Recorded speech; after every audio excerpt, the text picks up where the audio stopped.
ओडिशा प्रदेश रे नुआ सरकार आसीचंती एवं नुआ सरकार आसीबार आजिर पवित्र दिन रे लोकसभा भवन रे आज प्रवेश होईची एवं मु मो कार्यालय को आसी आज ऑफिस कार्य रे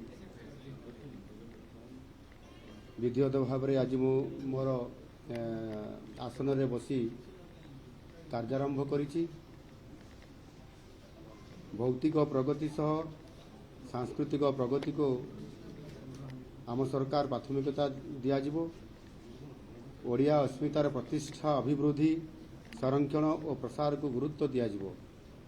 तीनोटी एकाडेमी तथा साहित्य संगीत नाटक और ललित कला एकाडेमी पुनर्गठन और कार्यक्षमता वृद्धि पाई पदक्षेप लियाजिबो।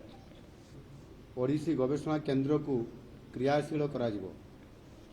ओडिया अस्मिता उपरे गुणात्मक गवेषणा को प्रोत्साहित कराजिबो। ओडिशा रे पठन अभ्यास वृद्धि और लाइब्रेरी आंदोलन को व्यापक और व्यवस्थित कराजिबो।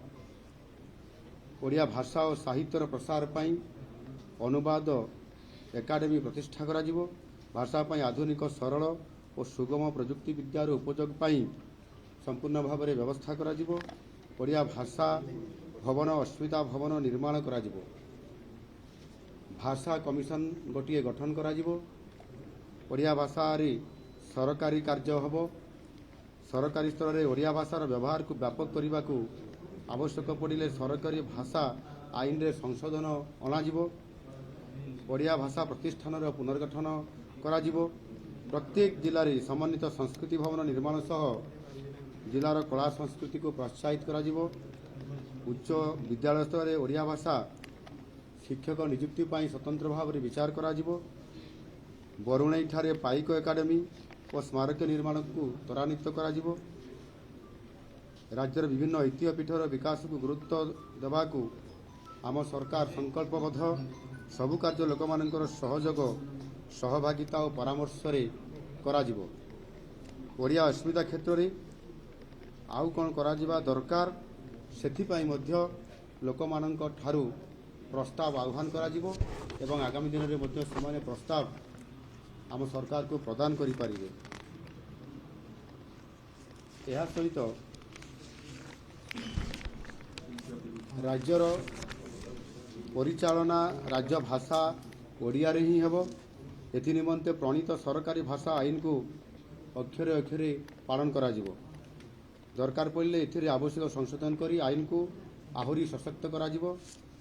उभय सरकारी और बेसरकारी स्तर में ओडिया भाषार व्यापक व्यवहार को सहज सरल और सुगम करिया पाई उपयुक्त वैषयिक ज्ञानकौशल प्रयोग करने निमंते व्यवस्था कराजिबो। मुख्यमंत्री भावे मो पाखरे उपस्थापित समस्त नथी ओडिया रे करने को मु निर्देश दूची। धन्यवाद।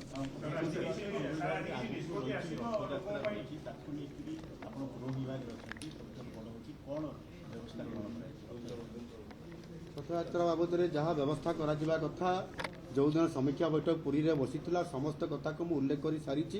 एणुक एथर जेहेतु विरल रथयात्रा होउची एवं यह 53 वर्ष पर करा जाउची सेथिपाई जो आवश्यक जहाँ पदक्षेप नेबा कथा ताकू संपूर्ण भाव में तार समीक्षा बैठक रे एक आलोचना करा जाय कि विभागीय अधिकारी मान को निर्देश दिया जायछि एवं मंदिर परिचालना समिति रे जो विभिन्न नियोग अछि एवं सेवायत मानक द्वारा जो कार्य करा जाउछि ताकू सुचारू रूपे करिया पई समानकर सहित सबु वर्गर समस्त सेवायत मानकर सहित और नियोग मानकर सहित सदस्य मानकर सहित आलोचना हो सारी। एणु यथारीति कार्यक्रम चली एथर जो आमर विरल रथयात्रा हेबो ता निश्चित भाव में सफल हेबो। यह महाप्रभुंकर इच्छा जेहेतु होउछि महाप्रभुंकर इच्छा ही महाप्रभुंकर रथयात्रा संपूर्ण सफल। धन्यवाद।